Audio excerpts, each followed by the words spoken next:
यदि आप अपने ठाकुर जी से प्रेम करते हैं, उनकी पूजा करते हैं, उनसे बातें करते हैं और उनकी पसंद नापसंद आपको पता चल जाती है, वो क्या खाएंगे, क्या पहनने वाले हैं, उन्हें किस चीज़ की आवश्यकता है, तो आप साधारण नहीं हैं।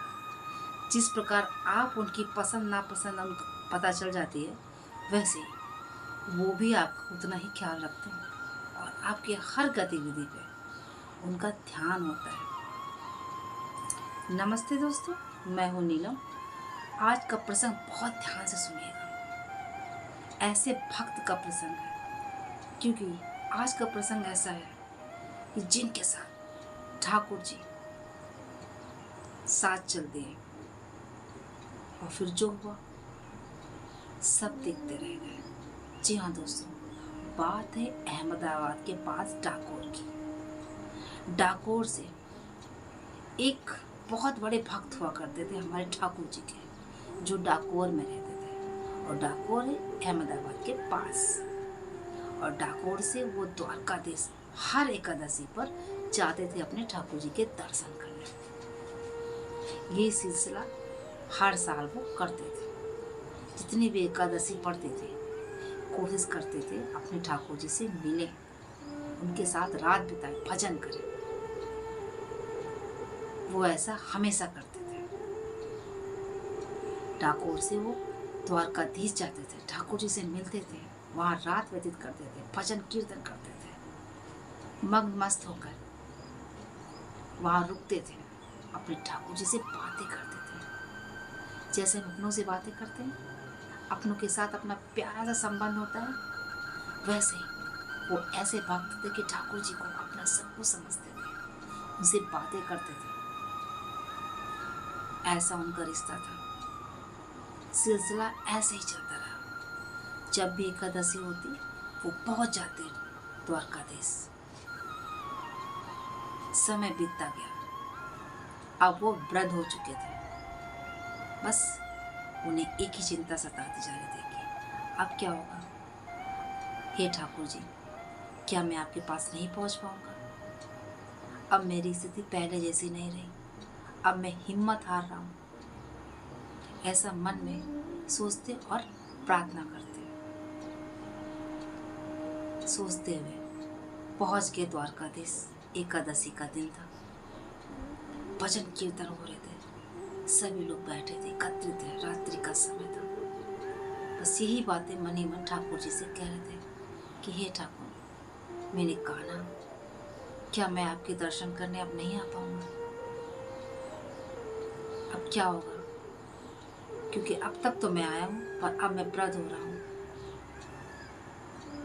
जैसी आपकी इच्छा। बस मन ही मन उनसे बातें कर रहे थे। बात करते करते वो इतना मग्न हो गए मन में, ध्यान लग गया उनमें। ठाकुर जी ने उन्हें दर्शन दिए और कहा, अब तुम नहीं मेरे पास आओगे, मैं तुम्हारे साथ चलूंगा डाकोर। तुम मुझे अपने साथ डाकोर ले चलो और मैं तुम्हारे साथ चलूंगा। यही बातें ठाकुर जी उनसे कहने लगे। बस आंखें खुल गई, ध्यान टूटा। फिर क्या हुआ, सोचने लगे, क्या यह संभव है? मैं ठाकुर जी को अपने साथ ले जाऊं? पर यह तो चोरी हुई। ठाकुर जी का विग्रह इतना बड़ा और इतने लोग के बीच में ले कैसे जा सकता हूं? मन में तरह तरह की बातें आने लगी। अब क्या करूं? शायद ठाकुर जी मुझे संकेत दे रहे हो, वो मेरे साथ चलना चाह रहे हो। एक भाव ये भी आ रहा था कि शायद वो कह रहे हैं कि मेरे साथ, कि मुझे अपने साथ ले चलो, मैं तुम्हारे साथ चलना चाहता हूँ। और एक भाव ये भी आ रहा कि ये तो चोरी हुई, किसी ने देख लिया, किसी ने पकड़ लिया तो बहुत मार पड़ेगी कि विग्रह चोरी करके ले जा रहे हो, वो भी ठाकुर जी का, ये गलत हुआ। मन में तरह तरह की बात आ रही थी। फिर सोचा, ये तो ठाकुर जी स्वयं कह रहे हैं मुझसे और अपने साथ चलने के लिए कह रहे हैं। बस मन क्या था, ये बात भारी पड़ गई मन पर कि बस इन्हें साथ में ले चले। और ये भी बात एक मन कहने लगा कि तू संसार की सोच रहा है, मेरे बारे में नहीं सोच रहा। संसार की पड़ी है, मैं तुझसे इतना प्रेम करता हूँ और तुम्हारे साथ चलने के लिए तैयार हूँ, और तुम संसार के बारे में सोच रहे हो। बस भक्त ने क्या किया, मन बना लिया कि ठाकुर जी को अपने साथ ले चलेंगे। गर्भगृह की तरफ देखा, पट खुले हुए थे। इशारा समझ गया भक्त और पहुंच गया। सब लोग कीर्तन भजन में व्यस्त थे और भक्त पहुंच गया गर्भगृह के पास, जहाँ ठाकुर जी का विग्रह विराजित था। फिर क्या हुआ, भक्त ने सोचा इतना बड़ा विग्रह मैं कैसे लेके जाऊंगी, ये तो बहुत भारी होंगे और इन्हें बैलगाड़ी तक ले जाना बहुत मुश्किल होगा। चलो कोई बात नहीं, एक बार गले तो लगा लेता हूँ, मन को शांति मिलेगी, अपनी इच्छा पूरी होगी, एक बार गले तो लगा लो इन्हें। ऐसा सोच के भक्त ने ठाकुर जी को गले लगाया, और जब गले लगाया तो ठाकुर जी का विग्रह इतना हल्का जैसे रुई। उसे आश्चर्य हुआ, ये तो असंभव हो सकता है, ये कैसे हो सकता है, ये तो असंभव है, ठाकुर जी इतने हल्के। उन्हें समझ में आ गया कि ठाकुर जी भी हमारे साथ चलने के लिए तैयार है। बस क्या था, किसी की परवाह नहीं की, इधर देखा उधर देखा और ठाकुर जी को चुपके से गले लगाया और धीरे से कोने से निकलकर अपनी बैलगाड़ी तक पहुंच गया। ठाकुर जी को बैलगाड़ी पर बिठाया, किसी की परवाह नहीं की, चुपचाप चल दिया। रास्ते में पहुंच गया। फिर उसने सोचा कि जब वहाँ सब लोग विग्रह ने देखेंगे नहीं है तो सब खाएंगे, वो मुझे ढूंढते हुए यहाँ आ सकते हैं। ऐसा करते हैं, इन्हें अभी ले जाना ठीक नहीं है। इन्हें कहीं छुपाने की योजना सोचने लगा। मन में कई भाव चल रहे थे उसके। एक तालाब पड़ा, तालाब के किनारे उसे सही लगा कि वहां पर कोने में छुपा दिया जाए। वो सोच ही रहा था तब तक कि मंदिर में क्या हुआ, जब ठाकुर जी का विग्रह किसी को नहीं दिखा, हड़कंप मच गया, हल्ला मच गया, चारों तरफ हलचल मच गई, शोर मच गया। ठाकुर जी का विग्रह गायब, ये कैसे हो सकता है? कोई बाहर से आया नहीं, जो भक्त यहाँ थे सभी यहाँ हैं। ये कैसे हो सकता है? कौन चोरी करके ठाकुर जी का विग्रह ले जा सकता है? ये तो असंभव है। सबने बहुत ध्यान से देखा, पर देखा जो डाकोर से भक्त आए थे वो नहीं है। सबके मन में आया कि शायद वही हो सकते हैं, ठाकुर जी का विग्रह ले जा सकते हैं। और सबने कहा चलो डाकोर की तरफ चलो। डाकोर की तरफ घोड़े भेज दिए, पता लगाओ ठाकुर जी का विग्रह कहाँ गया है। सब लोग निकल चुके डाकोर ढूंढने के लिए ठाकुर जी को।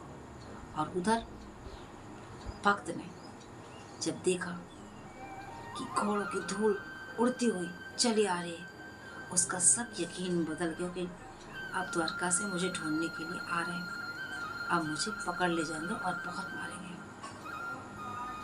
बस क्या किया उसने, ठाकुर जी को वहीं तालाब के किनारे एक जगह बैठा दिया कि आप यहाँ बैठिए, जब सब लोग चले जाएंगे फिर मैं आपको यहाँ से ले चलता हूँ।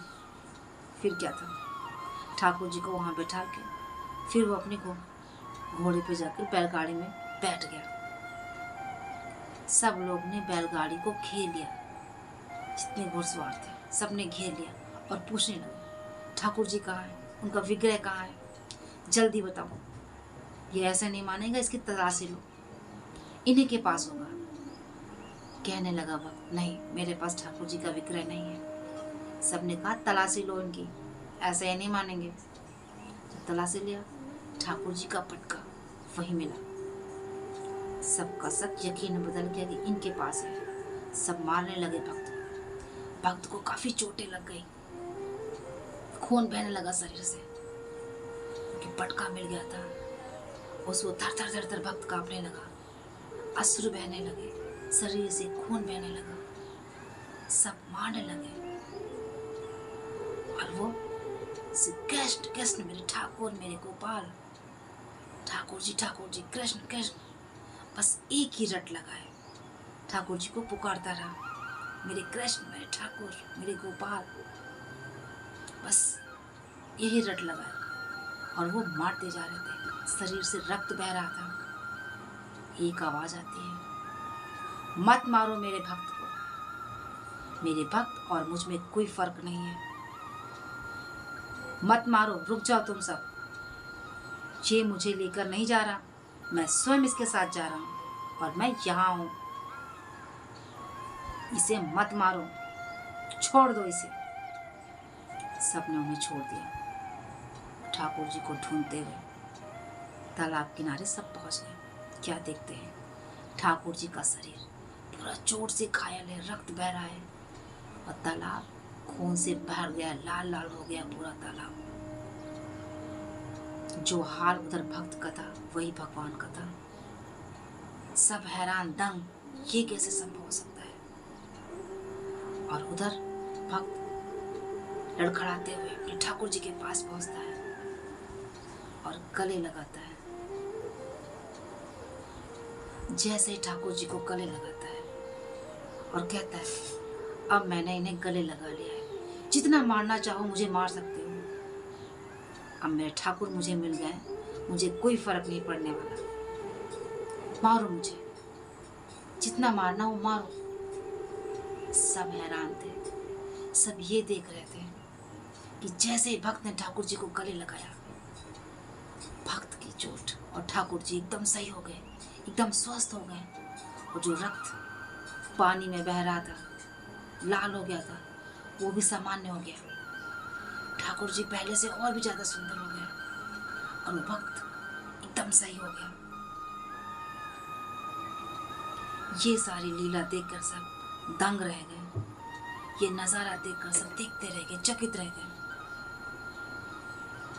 ठाकुर जी ने कहा कि मैं अपने भक्त के साथ जाऊंगा, अब मैं वापस नहीं जाऊंगा।